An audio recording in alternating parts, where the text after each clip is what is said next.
Bonjour à toutes et à tous et bienvenue dans ce deuxième épisode de Parlons peu, parlons YouTube. Aujourd'hui, dans le sommaire de cette émission, on va parler de plein de choses.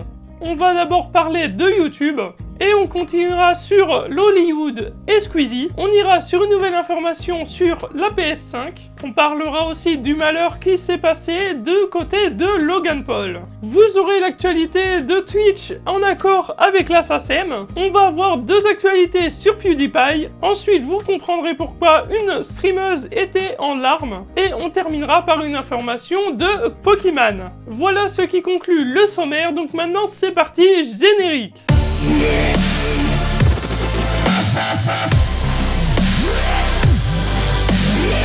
Alors on commence par la première actualité qui est celle de YouTube. Alors d'après l'article, YouTube va filtrer automatiquement les vidéos inappropriées pour les enfants.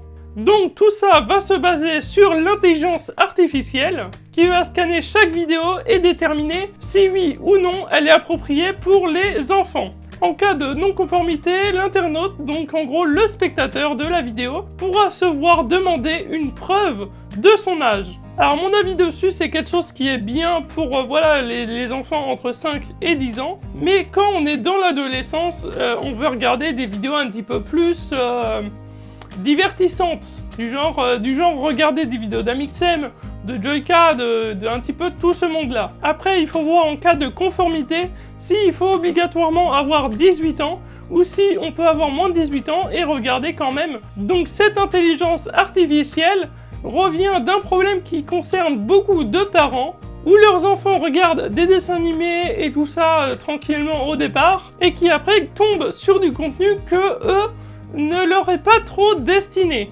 Évidemment, ce n'est pas une prise de conscience de YouTube, car c'est une directive européenne qui oblige les plateformes à protéger les mineurs sur Internet. Pour finir, YouTube est conscient qu'il y aura des bugs sur cette intelligence artificielle, et que cette fameuse IA censurera des contenus qui sont totalement appropriés aux enfants, mais que le robot détecte comme inappropriés. Donc c'est pour ça que la seule solution en dernier recours quand il y a des bugs, c'est qu'il y ait quelqu'un physiquement et non un robot qui regarde la vidéo pour voir si elle est vraiment inappropriée ou non. Et on passe sur l'information de Squeezie. Alors comme vous le savez, dans sa dernière vidéo Atelier manuel pour construire son studio, il a annoncé à la fin de sa vidéo de proposer à ses abonnés de lui faire un décor en 3D et de choisir une personne avec qui travailler avec lui. Mais Squeezie a été contraint d'annuler son event communautaire d'appel à projet pour son nouveau décor en 3D, suite à des réactions houleuses de sa communauté. Le projet était de passer lors d'un live les œuvres réalisées par les artistes ayant répondu à cet appel et de rémunérer les heureux élus dont le travail aurait été sélectionné. Cette initiative de Squeezie a été contraint à cause de personnes qui ont jugé ça comme du travail spéculatif. Un travail effectué gratuitement dans l'espoir de décrocher un contrat ou une rémunération par la suite. Squeezie s'est défendu en rappelant l'intérêt de la dimension communautaire du concours, tout comme le fait qu'une rémunération était prévue. Malgré les argumentations de Squeezie, beaucoup de personnes y ont vu une volonté d'obtenir un travail professionnel à bas prix par le biais d'un pseudo-concours, tout en argumentant que beaucoup n'y auraient pas trouvé leur compte. Et évidemment, vous connaissez la suite, Squeezie a été contraint d'annuler du coup l'event du décor 3D, mais par la suite, cette annulation a été beaucoup critiquée par beaucoup de personnes sur Twitter. Et moi, le premier. Même si j'ai pas fait de tweet. De mon côté, je pense, et j'ai vu que certaines personnes pensaient comme moi, que cet event 3D aurait pu permettre de mettre la lumière sur beaucoup de graphistes en France. Ce que je veux dire par là, c'est que les graphistes qui ne sont pas connus auraient pu se faire connaître au grand public grâce au live de Squeezie où il aurait regardé toutes les créations 3D qu'ont fait les graphistes. Même si on n'appelle pas ça des graphistes, mais moi j'appelle ça comme ça. Alors on passe sur l'information de la PS5. Cette information, vous l'avez peut-être vu passer, c'est par rapport à la rétrocompatibilité. En gros, c'est quelque chose qui va être progressif, mais on va pouvoir jouer à des jeux PS4 sur la PS5.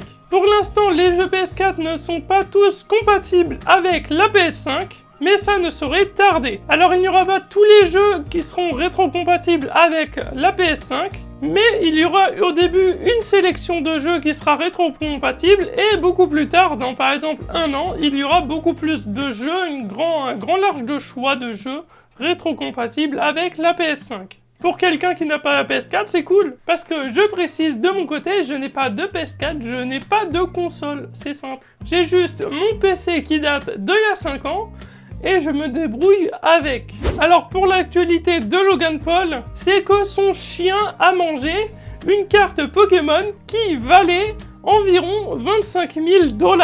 Malgré que la carte Pokémon était dans une boîte de protection, son chien a quand même réussi à casser la boîte de protection pour mâchouiller la carte Pokémon. Durant le mois de septembre, Logan Paul s'est fait beaucoup parler de lui parce que il a une grosse collection de cartes Pokémon qui sont très rares.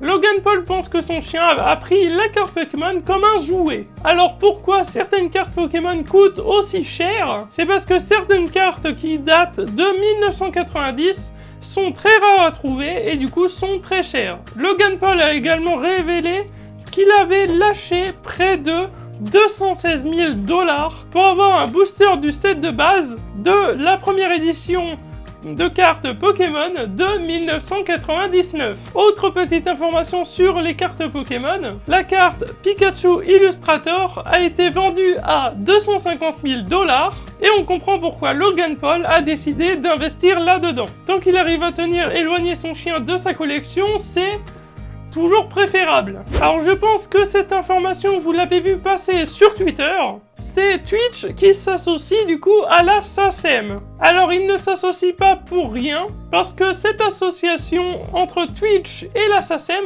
va servir à pouvoir utiliser des musiques avec des droits d'auteur, en même temps que la SACEM puisse payer l'artiste de la musique. Il n'y a pas encore beaucoup plus d'informations sur cet accord, surtout pour la raison de qui va payer les droits d'auteur. Soit c'est le streamer qui va devoir payer avec du coup l'argent Twitch qui gagne l'auteur du coup la SACEM, ou c'est Twitch directement qui va s'occuper de prendre une petite partie des revenus du streamer et devoir payer du coup la SACEM. En attendant, moi je préfère passer des musiques libres de droit pour ne pas me faire niquer par Twitch. Alors cet accord entre Twitch et la SACEM est une révolution un petit peu sur le problème des droits d'auteur. Alors ce qui serait bien si YouTube, vous m'entendez, c'est que YouTube puisse faire un accord avec la SACEM pour qu'on puisse mettre des musiques avec des droits d'auteur sans se faire démonétiser. Sachant que les petits youtubeurs comme moi par exemple, je ne peux pas monétiser mes vidéos. Si vous avez des pubs au début de mes vidéos, c'est YouTube qui se font de la thune, voilà. Alors cet accord est arrivé parce que du coup, vu que les artistes,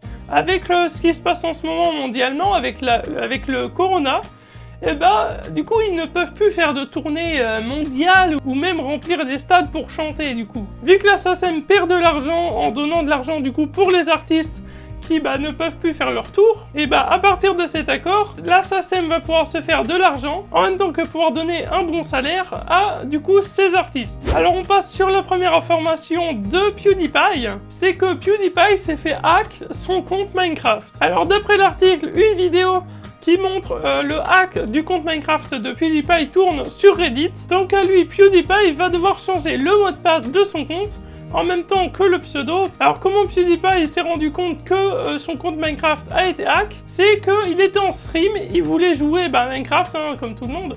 Et du coup, en fait, il a remarqué que son skin avait changé et que son pseudo aussi. Donc du coup, il s'est demandé pourquoi ça a changé tout ça. Et après réflexion, il a dit que son compte Minecraft avait été hack. Mais PewDiePie avoue que son mot de passe était vraiment le pire mot de passe possible. Alors juste pour parler du skin qui est assez quand même drôle. Alors le skin qu'a mis du coup le hacker, c'est le skin en fait de la tête de PewDiePie. C'est vraiment spécial. Mais malheureusement, il doit encore attendre 29 jours pour changer son pseudo, du coup, Minecraft. Alors, on est sur un record de live Twitch, et actuellement, là où je vous parle, ce streamer est en train de streamer encore. Donc, c'est un streamer qui établit un nouveau record dans le monde Twitch, qui a streamé au-dessus de 1000 heures de live d'un coup. À l'heure où je vous parle, il est environ à 1111 heures de live. C'est juste énorme. Donc évidemment, il fait des pauses où il live quand même, hein, donc il y a encore sa cam, et en gros, il dort. Comme ça lui permet de récupérer de l'énergie sans être fatigué, parce que 1000 heures de live, ça représente beaucoup trop. Plus d'un mois de stream environ. Beaucoup plus d'un mois de stream. Donc à l'origine, en fait, c'est normalement un live 24 heures, qui s'est transformé ensuite en un live 30 heures,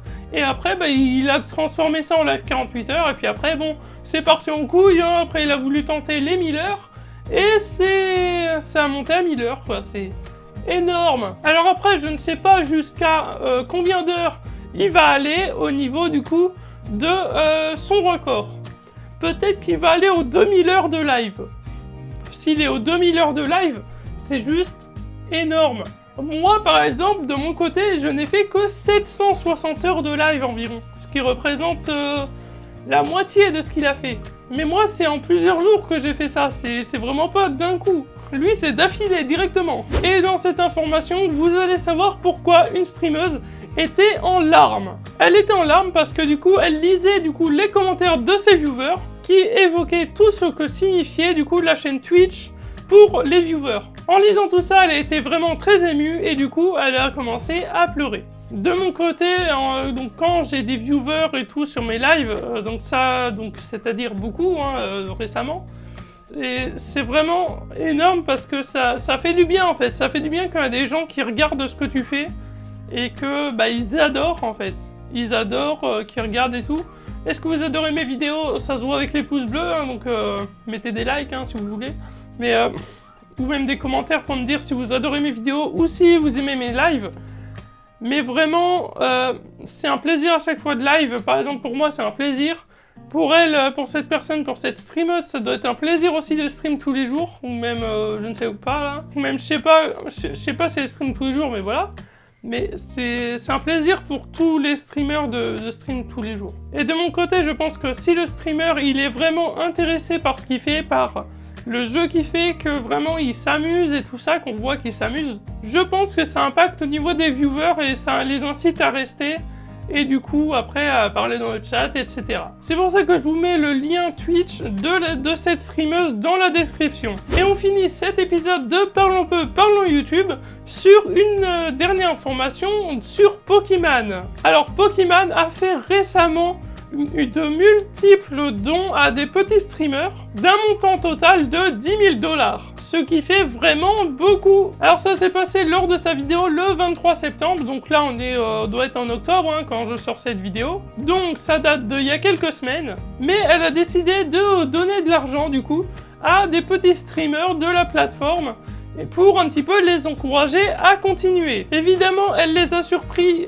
du coup en donnant des sommes astronomiques sur ses dons. Elle a expliqué aussi comment elle avait débuté du coup Twitch et du coup tout ça sur la plateforme au départ. Évidemment, elle ajoute que 10 000 $ c'est beaucoup d'argent et qu'elle sait pas si elle a déjà dépensé un jour 10 000 $ dans quelque chose. Et Pokémon, comme vous le savez peut-être, avait fait une pause sur Twitch pendant quelques temps. Et du coup, maintenant, elle est bel et bien de retour sur la plateforme. Alors j'espère que vous aurez aimé ce deuxième épisode de Parlons peu, parlons YouTube. Alors moi, du coup, je vous dis à dans 2 semaines ou à dans 1 semaine pour un nouvel épisode. Et du coup, je vous souhaite une bonne journée ou une bonne soirée.